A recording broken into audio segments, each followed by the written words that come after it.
In today's video, 10 Ableton workflow tips. Let's dive straight in. So, instead of deleting things, try deactivating them. There I clicked the 0 key on the keyboard. 0, 0, 0 to deactivate and reactivate things. Do this when you're unsure about something. If you definitely don't like it, delete it, obviously. Undo, Command Z. But if you're maybe just unsure, simply deactivate it by clicking 0.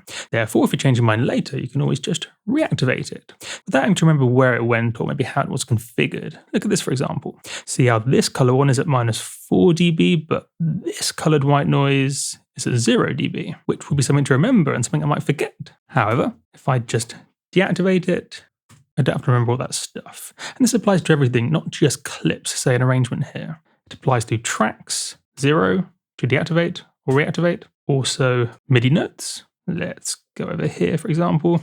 Click 0, and it's, there you go, deactivated. So if unsure, simply deactivate, don't delete. And this brings me on to idea number 2. Notice down here I have this group called backup. Maybe I give it a more accurate name, MIDI backup. This, in fact, normally it's minimized to a way like this. Now, normally at one stage or another, you bounce everything to audio, such as here. I bounce some MIDI chords using the synth Diva to audio, which of course we do for many reasons, from the creative to the technical. Creatively, it helps you move forward with the track, it helps you commit to ideas, and of course technically, it saves things like CPU and also makes sure the plugins don't make mistakes. Because whilst things are in MIDI, things sometimes go wrong. But if things are in audio, we have it. We can't lose it and it won't go wrong. Once it's in audio, we have it. Now, the downside of audio, of course, is you can't go back. If I have this chord progression and I want to say change the notes or maybe the timing of the chords, I can't. It's in audio. And therefore, before we bounce this to audio, before we freeze this to audio in Ableton, keep a copy of it as a backup. In this case, this clip here. You can see the color coding, in fact. So orange, blue, blue, blue, orange, blue, blue, blue, and so on. And I've kept MIDI backups for everything I bounce to audio, with notes about how I made it. So you can see here the preset. I'm using the synth Diva, one of my favorites, and the preset called Opera 7. So I can reconstruct the audio if I need it with all the automation. Click, there you go. So the automation's included too. Basically, before bouncing to audio, duplicate the channel, turn everything off. As you can see, turn everything off and store this backup track in a folder buried away at the bottom of the project called backup. Therefore, I can always get it back if I need it. This is quite literally the best of both worlds. We haven't lost anything, but we've also got all the benefits of audio in terms of committing to an idea and the technical benefits too, such as, say, having the audio and saving CPU. Ooh, that rhymes. Not to mention it's buried away at the bottom of the project, so it's not in the way either. Idea number 3, consolidate things into blocks. Let me show you that. Here we have these claps now. We could just duplicate them through, Command D, D, D, D, D, and so on as many times as we need. However, when you're zoomed out, maybe doing arranging, it can be a bit fiddly. If I want to say, grab all of these and duplicate it through, well, I mean, you can, but then of course you have to zoom in to double check it's all lined up correctly. And then maybe if I want to copy all of these somewhere else, I mean, you can, like so. However, it's what I mean. Now, this may be multiplier being lazy, but when I'm grabbing these like this, I have to pay a lot of attention. I have to make sure I'm grabbing, say, this and not this. Oh, this and not. You see what I mean? Whilst it's possible, if we have grid set to say something like this, whilst it's possible to just drag out, or there's a bit of a trick, if you drag above it, it's generally more accurate. Whilst it's possible to do, say, that, in this case, to grab all of those claps perfectly, to then copy it across like so, there's an easier way. Let me show you that. Take what you have and consolidate it, either using right click or using the shortcut, Command J, that's definitely one to remember, Command J, consolidate it, and now you have this bar long thing. In fact, let's do it again, duplicate, duplicate, duplicate, Shift click, Command J, consolidate it, so you have this nice big block, which is much easier to select and much easier to work with in the arrangement space. So if your clips are getting fiddly, consolidate them into easier to work with blocks. All consolidation does is write it out as a fresh audio file. And in the preferences, if you have record, file type, and bit depth set to 32-bit WAV, this will be perfect quality. Strictly speaking, if this was a 16-bit, then consolidating would be lowering the quality. As somewhat strangely, Consolidate uses this record bit depth, so make sure it's a 32, so that when you consolidate, it remains perfect quality, 32-bit.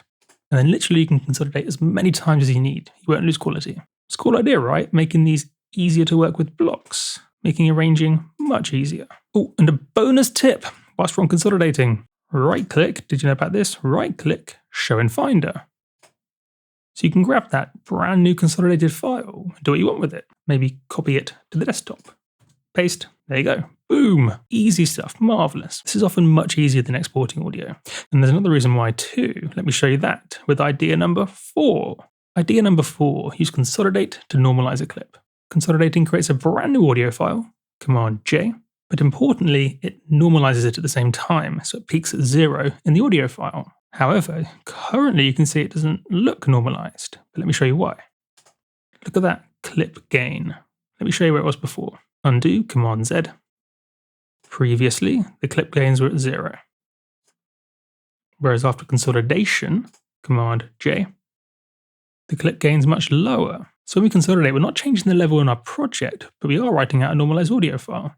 And so to normalize this in our project, remember the number, minus 8.73, set to 0, and bring down the level of the channel, 8.73 dB, minus 15.73.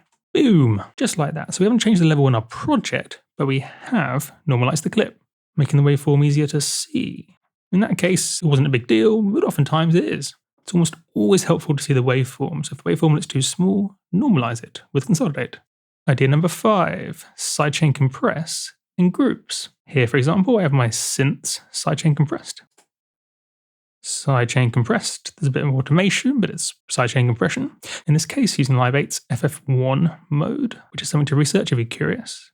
You can see here after the automation changes, I am indeed sidechain compressing. And I have a different channel of sidechain compression here, which I've called Light Sidechain, or Light SC, which is doing less sidechain compression, just a tiny amount. There are 2 reasons for this. First of all, it's just easier to work with. If I want to say change the sidechain compression on the sound effects, I can do it all in one go as it's playing using this single sidechain compressor device. Whereas if I had this on the individual channels, I'd have to change it on one, copy it across, change it again, copy it across again, and it would take forever. This allows you to do it all in one go as it's playing, which is much easier. And secondly, this allows you to freeze the audio of the synths being sidechained without the sidechain frozen in. So here we have the chords bounced to audio before the sidechain compression. There's just no reason to bounce the sidechain compression to audio. Sidechain compression doesn't misbehave. But I suppose maybe if you're using a plugin, it might, but it's very unlikely. And it doesn't use much CPU, so there's just no real reason to bounce sidechain compression to audio. Easy enough. The next quick tip, organize your workspace with shortcuts. In fact, as a general rule, just learn shortcuts. Learn as many as possible. Learn, say, 2 new ones a week. But especially learn ones for things like the browser, Option Command B, and the lower section, Option Command L. There's just no reason to be moving the mouse over here or here every time you want to open and close the browser, which, as I'm sure you're aware of, happens pretty much every few seconds or so. Tab. If you're going to learn any shortcuts, learn those, I suppose, and stuff like Command Z to undo or Command T to insert an audio track. Do see my video on shortcuts for more about that. Oh, bonus idea. You can hide the overview, which is this bar type thing along the top, which in this case isn't a big deal, but look at this. See how annoyingly big that overview is? If we don't need it, we can hide it. View, overview, just like that, which for big projects is a very useful thing to do, as well as things like the groove pool, which if you're brand new to Ableton may still be on the side there. Option Command B, Option Command L. Build it into muscle memory. Next, color coding, but not just for fun, for function. Look at these 2, for example. On the face of it, you may be wondering why. Why have I color coded this differently to this? It's actually the same sample. I color coded them because I set the clip gains differently. The more purpley one is at 0 dB, and the more greeny one is at minus 4 dB. This becomes especially important in arranging. For example, I mean, yes, if, say, there was a big difference visually, if there was a big difference visually between, say, this one, and we had the track open, we obviously don't need to color code. It's quite clear these are different gains. However, when it's minimized, you can't see that. If these are the same color and we're looking at a project like this, which we oftentimes need to when we have a lot of tracks, we can't see the difference. And therefore, we can't move them about easily. Let's say we want one of these guys over here. Without color coding, we don't know what we've done. Did we even remember these are different gains? If the project's simple, you might remember, but if you have loads of these things, you'll very quickly forget. Therefore, when you change things like clip gain, especially when it's a subtle change the color. Color coding allows us to move these about in the arrangement and keep track of exactly what's going on, so we know what we're doing without having to open it up. I mean, as you can see, even opening it up doesn't always help either, as if the change is subtle, say only 4 dB, you can't even see it visually. And the same applies to MIDI. See how I've color coded the various chord progressions? So I know when arranging that this is different to this. See how this is a 16-bar loop, different to this 16-bar loop? Color coding this allows us to arrange with everything minimized. So we can copy things about, duplicate things about, and not make a mistake. Next, key mapping. What if I told you could make a button on the keyboard sum to mono, so you could check as you're producing instantaneously, does this work in mono? Grab a utility and place it on the master, click mono, so summing to mono, then key map to the number 1 on your keyboard. Command K, click 1, Command K. So now as I press the number 1, it turns this utility on and off. So wherever I am in the project, I can check the mix in mono instantaneously by pressing 1.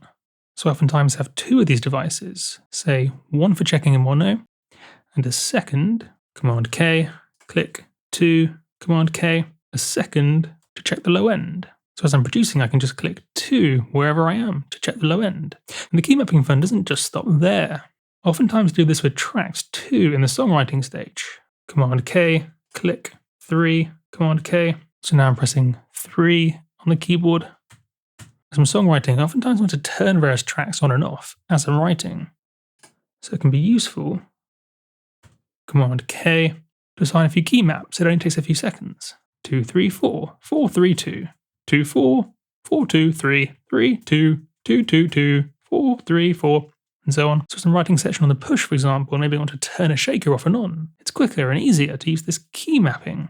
I mean, yes, you could use a mouse and just click, click, click, but believe me, it's less efficient. It's slower and just annoying. I personally find it's quite annoying if I'm on the keyboard or a push, I'm jamming away, trying to write something cool.